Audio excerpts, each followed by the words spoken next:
In August 1982, Kenya was a nation reeling from the chaos of a failed coup attempt. On August 1st, elements of the Kenya Air Force had risen against President Daniel Arap Moi's iron-fisted regime, only to be crushed in a matter of hours. The streets of Nairobi echoed with the crack of gunfire and the wail of sirens, but the real storm was yet to come, a wave of arrests that would ensnare anyone suspected of disloyalty. Among them was Raila Odinga, a 37-year-old engineer and son of the legendary opposition figure Jaramogi Odinga. Raila had played only a peripheral role in the events, quietly advocating for change through mass mobilization rather than violence. But in Moi, Kenya, suspicion was guilt enough. On August 11th, Raila was at the home of his friend, Professor Oki Ambika, in Nairobi's Caledonia estate, seeking refuge amid the growing paranoia. Unbeknownst to him, his driver had been intercepted at his Kileleshwa residence and coerced into leading the authorities straight to him. A squad of special branch officers, the regime's dreaded secret police, burst in without warning. Raila was handcuffed, blindfolded, and bundled into a waiting vehicle. His journey into hell had begun. The officers, under the command of Josiah Kipkurui Rono, transported him to their offices on University Way, opposite the Central Police Station, a nondescript building that hid chambers of unspeakable cruelty. The interrogation started immediately, a relentless barrage designed to break the spirit. Rono and his team demanded a confession. Details of Raila's alleged involvement in the coup, names of co-conspirators, anything to justify the regime's vengeance. When Raila refused, insisting on his innocence, the violence erupted. Rono snapped off the leg of a wooden table and brought it crashing down on Raila's head and shoulders with savage force. Blow after blow rained down, each one sending shockwaves of blinding pain through his body. Dazed and collapsing to the floor, Raila was then set upon by the officers, who jumped on his chest and genitals, their boots grinding into his flesh. "You will speak, or you are dead meat," Rono snarled, cocking his pistol for emphasis. The assault left Raila gasping, his vision blurred, his body a map of bruises and welts. This was no mere beating. It was a calculated destruction of the man, orchestrated by a regime desperate to eliminate threats. From there, Raila was shuttled between Mathangari Police Station, GSU headquarters, and CID offices, the torture continuing in waves. One night, Commissioner of Police Ben Gethy himself appeared, reeking of alcohol and gnawing on a roasted goat leg. He ordered Raila to write a statement, only to tear it up in rage when it implicated Attorney General Charles Njonjo, a rival within the regime. Over 6 grueling weeks, Raila penned statement after statement, each under duress, as interrogators twisted his words. To heighten the torment, he was confined in a cold, waterlogged cell, his sweater and shoes confiscated. The water rose to his ankles, forcing him to lean against the slime-covered walls for fleeting moments of rest, only to jolt awake from the piercing chill. "That is when I learned how long the night is," Raila would later reflect in his autobiography, The Flame of Freedom. The psychological warfare was as brutal as the physical. Isolation bred despair, and the constant threat of death loomed like a shadow. By late 1982, Raila and 2 co-accused, Professor Alfred Otieno and Otieno Makanyango, faced 13 charges of treason, a capital offense.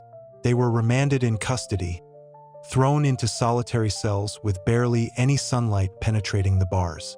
A single light bulb burned incessantly, day and night, robbing them of natural rhythms. Issued one threadbare blanket for sleeping and another for cover, they wore tattered uniforms marked with a bold C for capital offender, the fabric torn scandalously between the legs. Their diet was a mockery. Half-cooked ugali and watery vegetables with limp leaves, served sporadically. Twice a day, they were escorted individually to filthy toilets, forbidden from speaking or even glancing at one another. Warders spied on each other to enforce the silence, turning the prison into a web of paranoia. For 2 weeks, no showers were allowed. leaving their bodies caked in grime and sweat. The trial loomed, but on March 24, 1983, the day before it was to begin, Chief Justice Sir James Wicks entered a nolle proska at the prosecution's request. Freedom seemed tantalizingly close, but as Raila stepped out of the courtroom, Provincial Police Chief Philip Kalonzo served him with a detention order signed by Internal Security Minister Justice Ole Tipis. Indefinite detention without trial under the public security regulations, a colonial-era tool Moe wielded like a blade. Raila was whisked to Kamiti Maximum Security Prison's isolation block, a prison within a prison, where the real horrors awaited. Responsible for this descent were the pillars of the regime. President Moe himself, who saw Raila as a symbol of the Odinga family's enduring opposition. The special branch torturers like Rono, and high officials like Gethi and Tipis, who executed the orders with ruthless efficiency. In those early months, Raila's body bore the fresh scars of brutality. Swollen head from the table leg blows, aching ribs from the stomps, but the deeper wounds were to his soul, as the regime sought to erase him from Kenya's narrative.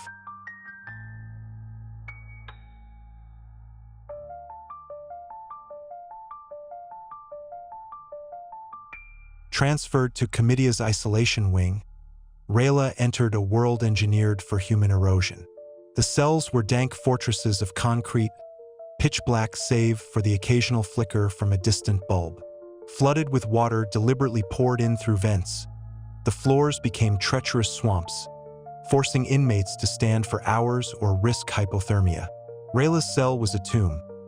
No bed, no mattress, just the cold floor and 2 ragged blankets.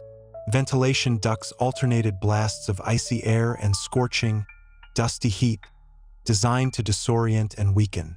Food arrived infrequently. Stale porridge infested with cockroaches, worm-ridden beans, and watery kales that barely sustained life.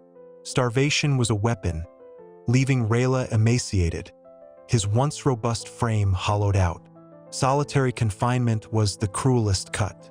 For months on end, Raila saw no one but his guards, who communicated only in grunts or threats.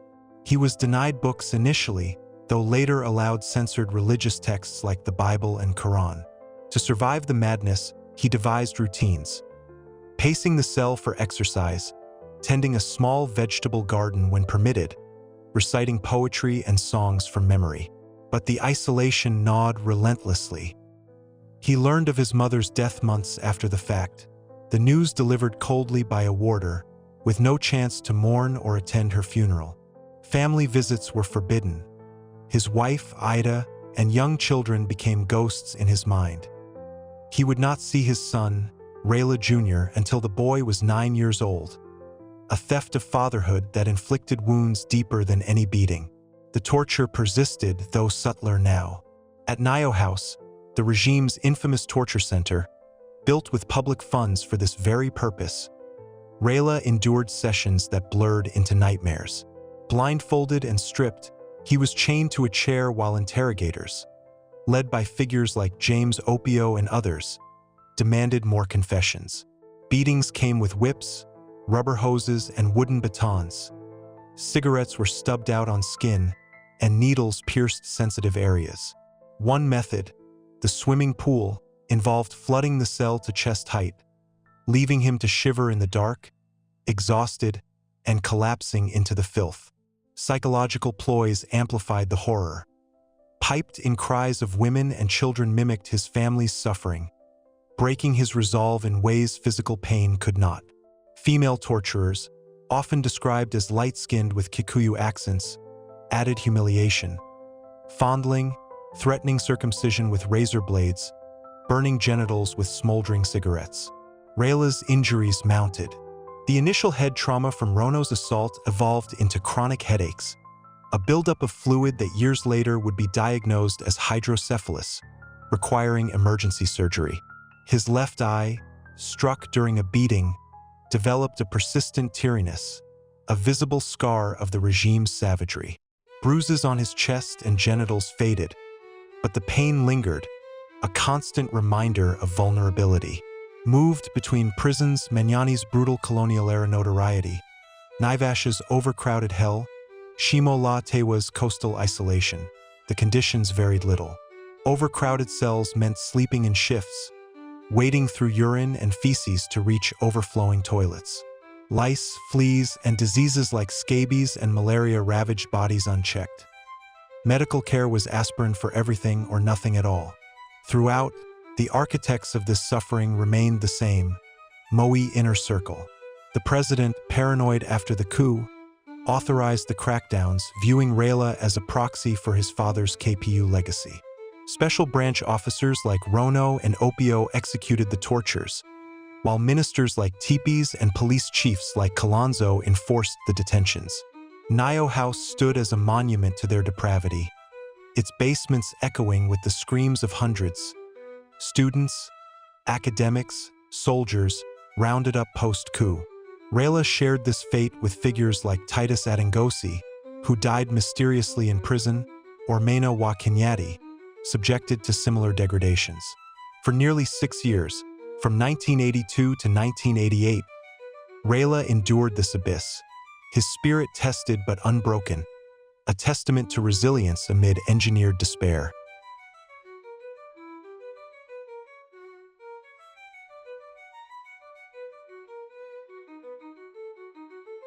Even after his release on February 5, 1988, Raila's ordeal was far from over. The regime, fearing his influence, rearrested him within months, plunging him back into the cycle of detention in 1988 to 1989 and again in 1990 to 1991. Each stint revisited the horrors. Solitary in Kamiti's special block for psychologically disturbed prisoners, where he was cuffed permanently, denied writing materials, and fed slop unfit for animals. The waterlogged cells returned, the beatings sporadic but vicious, kicks to the groin, slaps that rang in his ears. Psychological torment intensified. Guards taunted him with news of outside crackdowns, whispering of assassinations planned for him. The cumulative injuries defined Raila's existence. Beyond the hydrocephalus and teary eye, he carried psychological scars, nightmares of drowning in flooded cells, phantom pains from cigarette burns. Denied family contact, he mourned lost years with his children. The emotional void a torture in itself. Amnesty International decried his plight, adopting him as a prisoner of conscience, but the regime dismissed such calls, labeling detainees as subversives. Responsible remained the unyielding Moi apparatus. The president, who built Nyayo House for torture.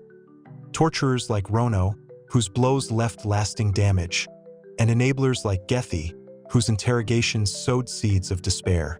Raila's releases, in 1989 and 1991, came amid international pressure, but the horrors lingered, shaping a man who would rise to challenge tyranny. As we mourn Raila Odinga's passing on this day in 2025, his story is a tribute to unquenchable freedom. The horrors he endured, nearly a decade of detention's grip, forge a legacy of endurance, reminding Kenya of the cost of liberty. Though his body bore the regime's marks, his spirit ignited the flame that burns eternal.